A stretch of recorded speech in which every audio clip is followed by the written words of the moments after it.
As far as the goalie is concerned, did Matt skate this morning or skate with the team? Yes, he did. He'll get pushed hard here this morning afterwards, see where he's at. Joey DeCord will back up tonight. Oh, okay. You've had Nick Paul with Colin White and Dadnoff, I think, for the better part of 7 games here now. What are you seeing from that trio that is making things work for them? Well, they can defend. They also, they get chances. They work.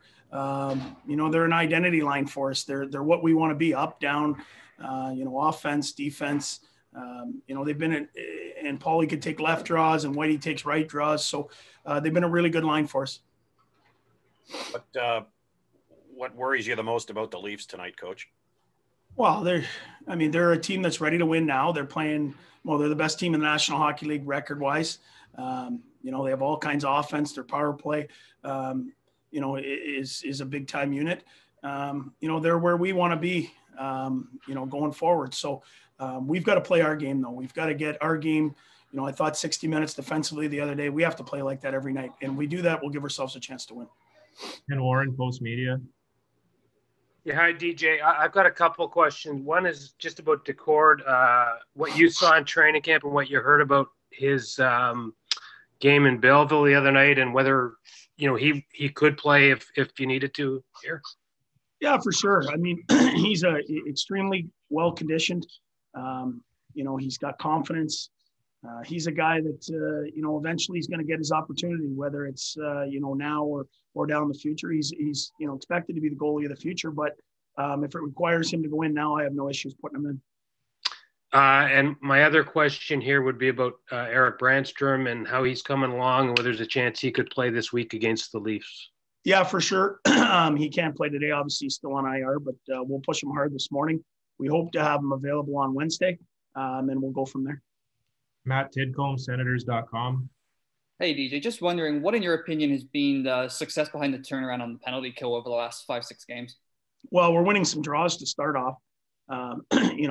We were 28% in the right side circle. You have to win faceoffs and get it clear. If you do that, your chance of killing the penalty is significantly higher.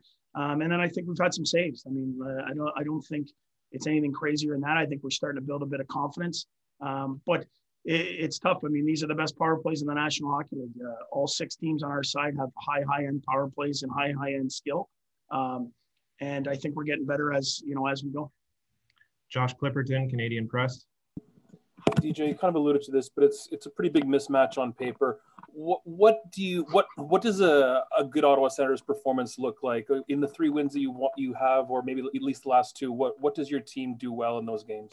Well, we don't give you much. We don't give you odd man rushes. We don't take a lot of penalties, and we can grind you offensively. That's where we have to be good. We got to be even or better in special teams, and we can't give you freebies. And when we're playing good, we make you earn everything that you're going to get. Final one this morning is Kevin McGran, Toronto Star. Coach, this is perhaps more for your GM, but speaking big picture-wise, how important is it that your farm team is up and running and guys are getting games in that you're going to rely on in the future? Well, it's imperative. The next wave coming up, part of this is integrating young players in our lineup. We have, the most rookies or young guys in anyone's lineup in the National Hockey League as it speaks, but we have more to come, and they got to be playing. And it's really hard to just go from practicing right into an NHL game. You have to get reps and you have to have touches, and it's good for those guys to get down there and get playing and get in those competitive battles.